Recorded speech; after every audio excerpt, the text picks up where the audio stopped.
আসসালামু আলাইকুম ভিউয়ার্স, কেমন আছেন সবাই? আমি এখন এসে গেছি আপনাদের নিয়ে বাংলার কাশ্মীর খ্যাত সেই সুন্দর স্পটটাকে। এটাকে বাংলার কাশ্মীর বলা হয় বা মিনি সুইজারল্যান্ড বলা হয়। দেখেন এর সৌন্দর্যটা, আসলে কি বলবো, প্রচুর মানুষের সমাগম এখানে। দৃশ্যটা দেখেন।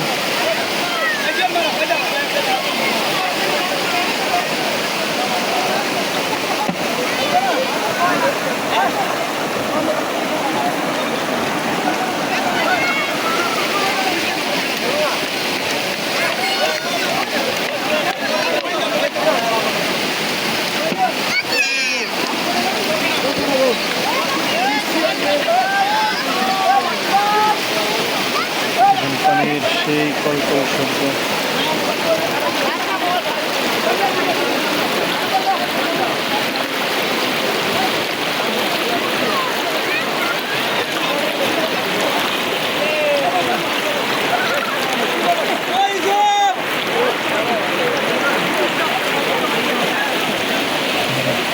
কলকলানি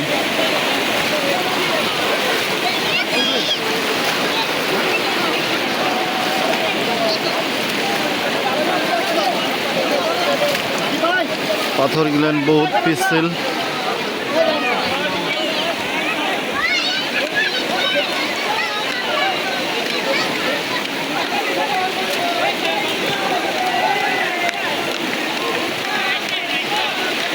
রোমান্টিক জুটি।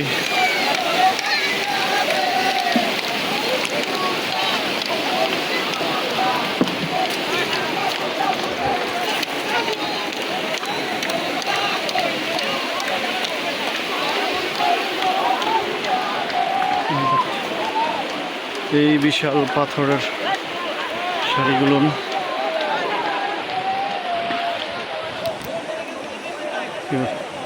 কত সুন্দর দেখেন, মাশাআল্লাহ।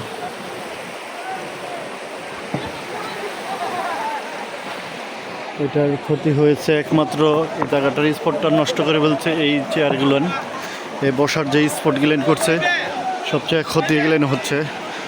তাই কি বলবো, আর এগুলেন যদি উঠাই দেওয়া যায় তাহলে মানুষ শান্তিতে এখানে আসতে হবে। এইগুলেন দিয়ে মানুষের বিভ্রান্তির সৃষ্টি করতেছে এবং বিরক্তিকর একবারে এত বসাইছে যে এখানে পর্যটকদের জন্য একটা বিড়ম্বনা। তাই প্রশাসনকে অনুরোধ আমার যে এই চেয়ারগুলেন, এই বেগুলেন যাতে উঠাই দেওয়া হয়, মানুষ তার নির্বিঘ্নে আসতে পারে এখানে। আর দেখেন কি সুন্দর বাংলার কাশ্মীর।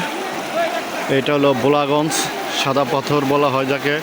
আর এইটা সীমান্তবর্তী এলাকা। এটা সীমান্তবর্তী এলাকা, বিজিবি সহায়তায় মসজিদটা হয়েছে আলহামদুলিল্লাহ বাংলাদেশের অধীনে। আর এই জায়গা গেলেন এই কাশ্মীর খ্যাত, দেখেন এর সৌন্দর্যটা। আর এই পানি আসা যাওয়ার খুব আনন্দ, একটা সুন্দর জায়গা, কি বলবো।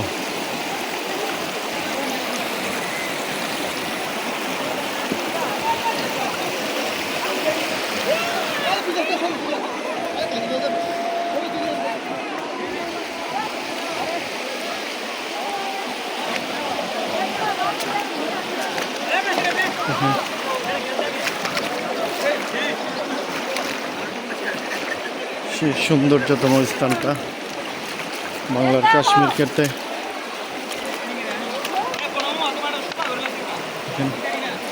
বিশাল এক এরিয়া জুড়ে এই পানি গিলেন আস্তে আস্তে, পানির কলকল শব্দ।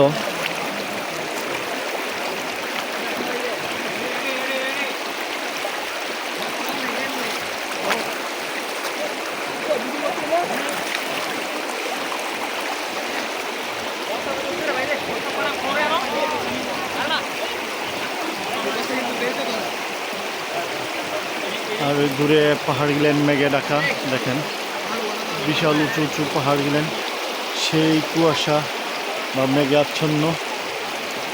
এদিক দিয়ে বয়ে যাচ্ছে পানি গিলেন।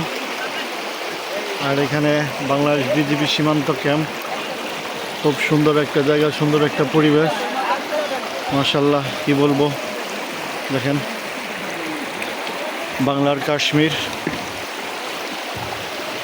আগে নিজের দেশটাকে ঘুরে আমরা দেখি সুন্দর সুন্দর জায়গাগুলো এক্সপ্লোর করি, তারপর বিভিন্ন দেশে যাওয়ার চিন্তা করি। কী বলবো আপনাদেরকে, সবাই আসেন, দেখেন, ভালো থাকবেন, সুস্থ থাকবেন। আমার চ্যানেলটা সাবস্ক্রাইব করে দেবেন। সবাইকে ধন্যবাদ। আসসালামু আলাইকুম।